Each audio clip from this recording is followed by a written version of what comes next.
Olá a todos, estamos aqui para mais um conteúdo complementar e hoje o conteúdo complementar é da disciplina de Projeto Integrado de Máquinas, uma disciplina do curso de Engenharia Agrícola da Universidade Federal do Paraná. E hoje a gente vai conversar aqui sobre um assunto muito importante. E por que é tão importante? Porque muitas das vezes os agricultores têm dificuldade de saber se está adequado para fazer a aplicação, para fazer uma pulverização, se sim ou não. E muitas das vezes a gente vai escutar falar, por exemplo, sobre alguns índices, de velocidade de vento, alguns índices de umidade relativa ou índices de temperatura, mas e aí? Qual índice a gente vai utilizar? Muitas das vezes a gente escuta, por exemplo, uma temperatura acima de 30 graus não é ideal para fazer uma pulverização. De certa forma, isso está correto.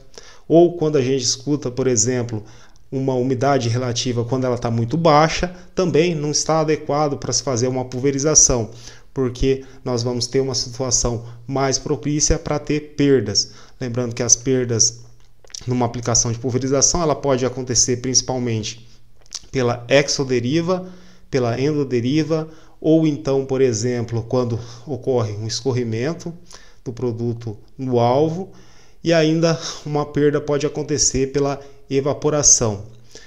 Mas uma das formas de nós considerarmos alguns índices meteorológicos e olharmos aí de uma forma bem mais fácil para saber se de fato podemos aplicar sim ou não. E uma forma bem adequada para a gente fazer isso é através de um índice, que é o índice ΔT. E o que é esse índice ΔT? Basicamente, esse índice ΔT é a diferença entre a temperatura de bulbo seco e a temperatura de bulbo úmido. E eu vou aqui explicar para vocês de uma forma bem simplificada. Aqui a gente tem um exemplo de um termômetro clássico. E aqui nesse termômetro, por exemplo, quando a gente olha nesse lado onde tem o bulbo seco, nós vamos ter a temperatura ambiente, a temperatura tomada como um bulbo seco. E do outro lado, nós temos o termômetro embebido num chumaço ali de algodão, onde traz uma condição em que o vapor está 100% saturado. E aí a gente fala que literalmente nós vamos ter então uma temperatura de bulbo seco. E nesse caso é claro que então esse vapor 100% saturado, ele toma uma quantidade de calor específico e aí nós temos uma temperatura menor, que é essa temperatura de bulbo úmido. E essa diferença entre a temperatura de bulbo seco com a temperatura de bulbo úmido, nós vamos ter um índice para a gente saber de fato se nós vamos poder aplicar sim ou não, fazer uma aplicação de uma forma mais segura, com menor perdas. E é claro que esse termômetro clássico que eu mostrei para vocês é uma forma barata da gente conseguir fazer essa medição da temperatura de bulbo seco e bulbo úmido.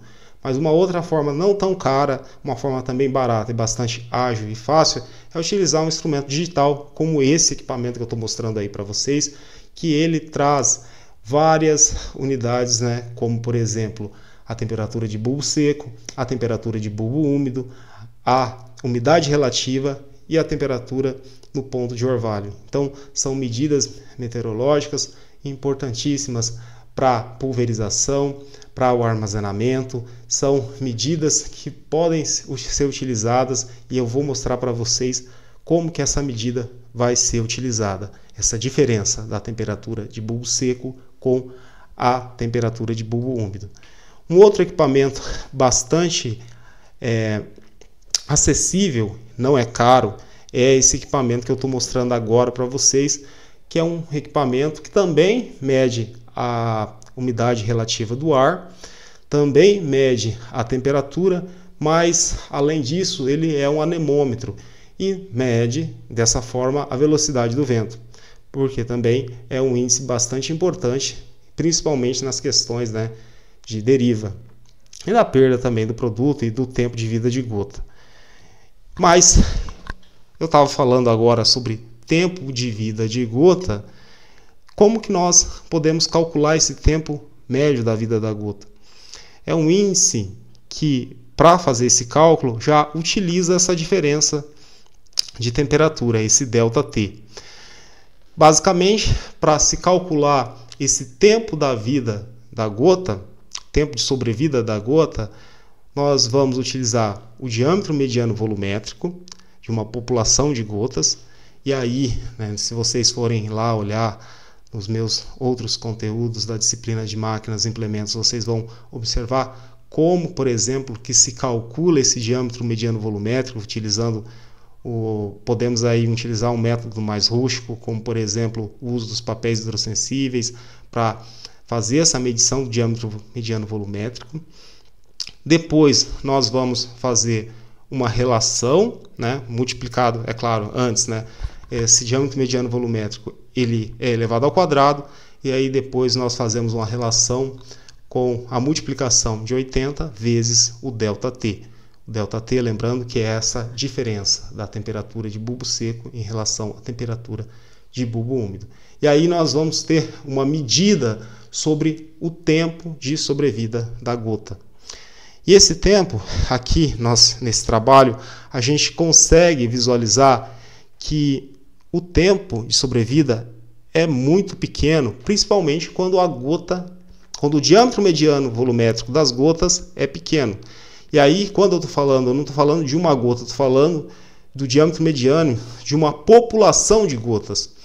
Quando a gente fala de uma população de gotas, né, de um diâmetro mediano volumétrico igual a 50, isso significa, por exemplo, que nessa população de gotas vai ter gotas maiores que 50 micras e menores que 50 micras.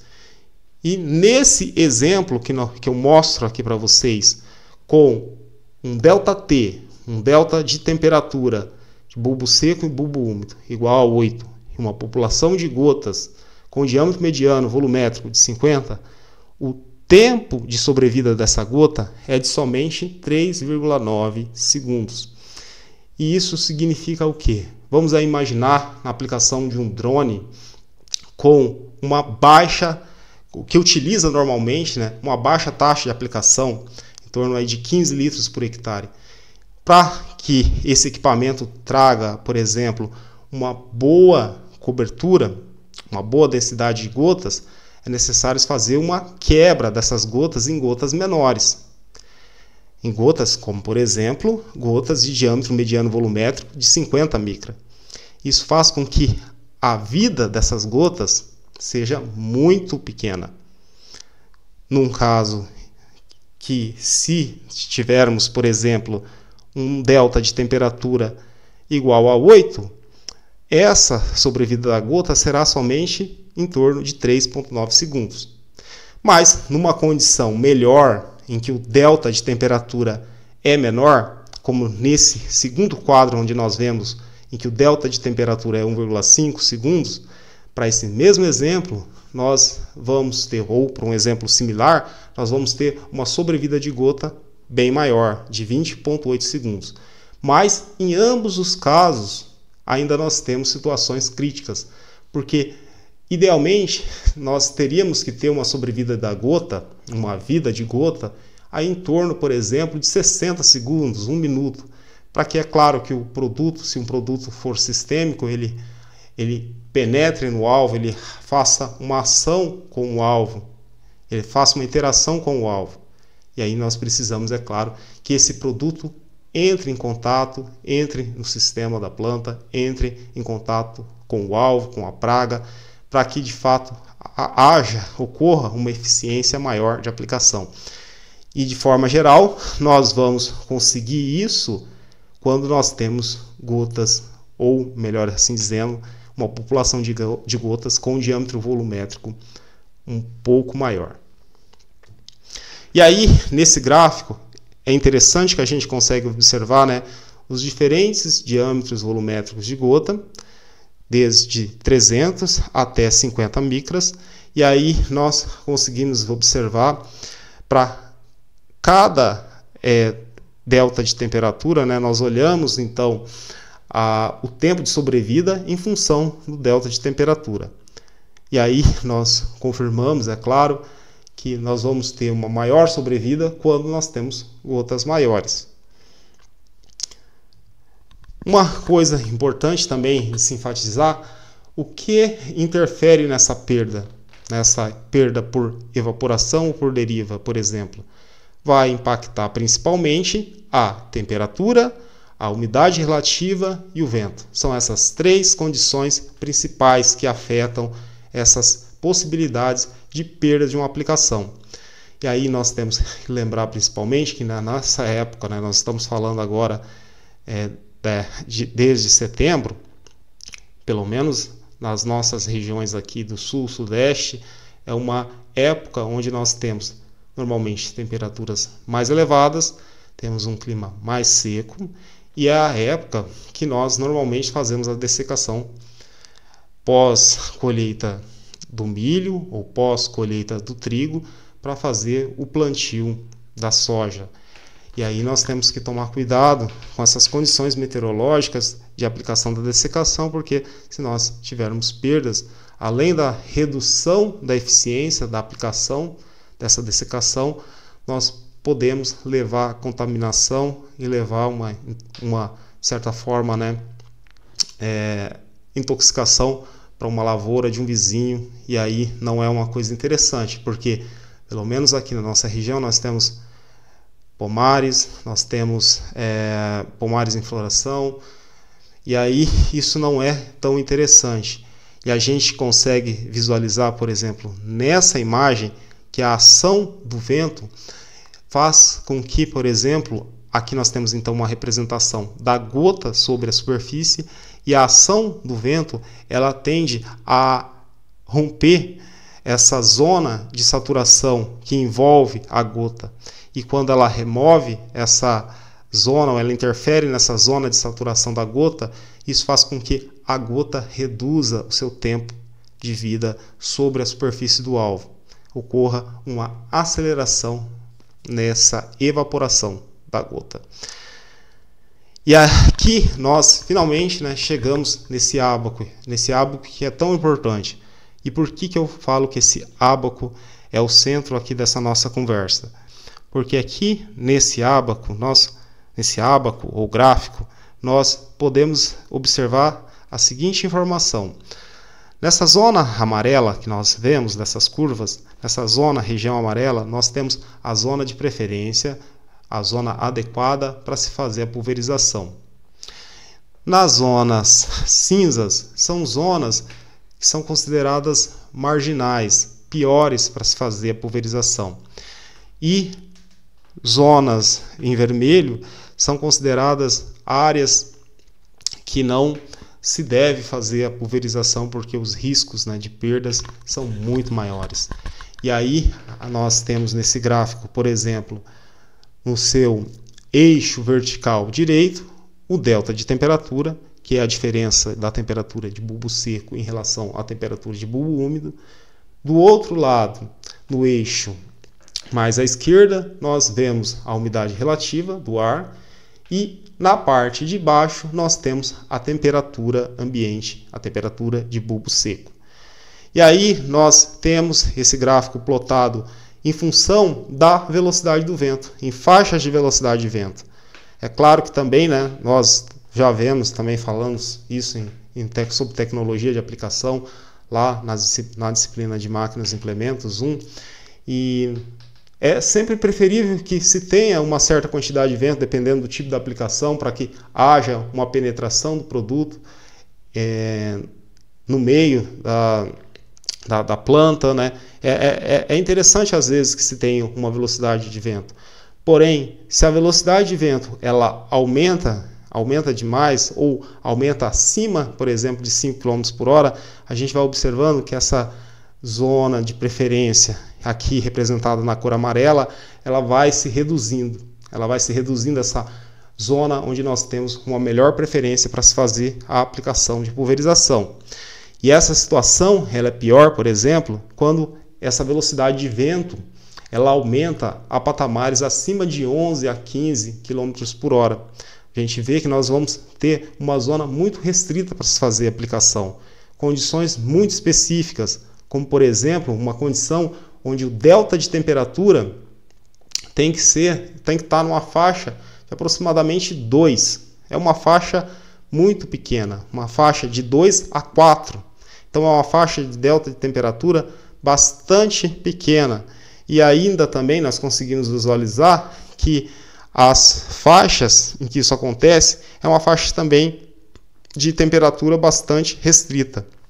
Porque, por exemplo, se nós olharmos, né, aqui nesse gráfico, numa temperatura, por exemplo, de 30 graus, e eu olhar, né, um delta de temperatura mais elevado, por exemplo, que 4, eu já não vou ter uma zona de preferência para fazer pulverização. Ou mesmo até em temperaturas menores, como 20 graus, eu sempre, independente da faixa de temperatura, eu vou ter que ter um baixo delta de temperatura, de bulbo seco e bulbo úmido.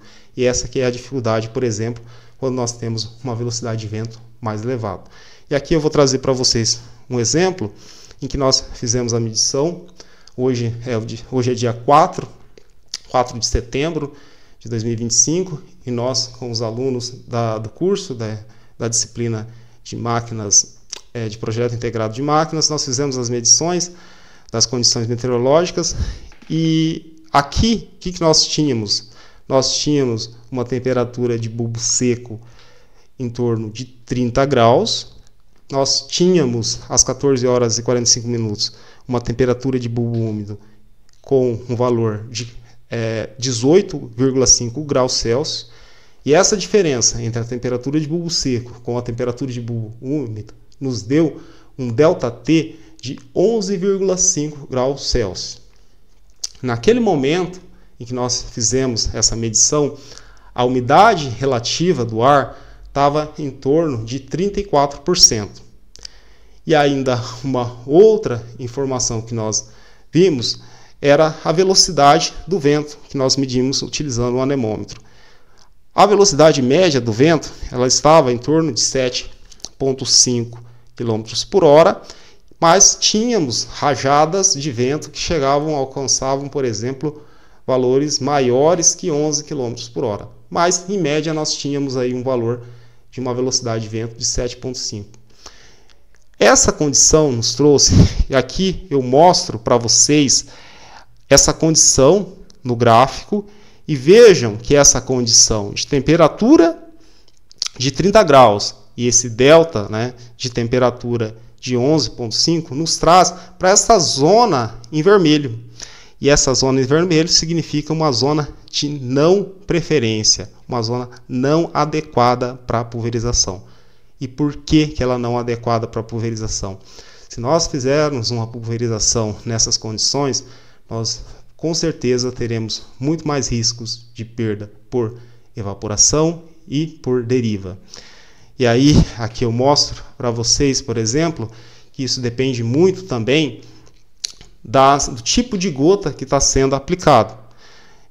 É claro que dependendo das condições climáticas, das condições meteorológicas, qualquer tipo de gota pode ser mais susceptível às perdas. Mas, de uma forma geral, a gente vai ver que os padrões de gotas que nós temos, desde muito fina, média, grossa, muito grossa, extremamente grossa, e aí nós temos os padrões, por exemplo, em que nós vemos, né, que as perdas, né, podem ocorrer desde deriva, exoderiva, uma perda, né, de deriva fora do alvo, uma perda por evaporação ou uma perda por escorrimento. E aí nós vemos aqui do lado, mais ao lado, nós vemos, por exemplo, os modelos de bicos. E cada tipo de bico, ele pode aplicar, independente, é claro, dependente da pressão, ele aplica um padrão de gotas, um padrão de diâmetro de gotas, um padrão mediano volumétrico de gotas. E aí a gente vê, né, dependendo do modelo, nós vamos ter, por exemplo, gotas muito finas, médias, gotas grossas, muito grossas, extremamente grossas, por exemplo.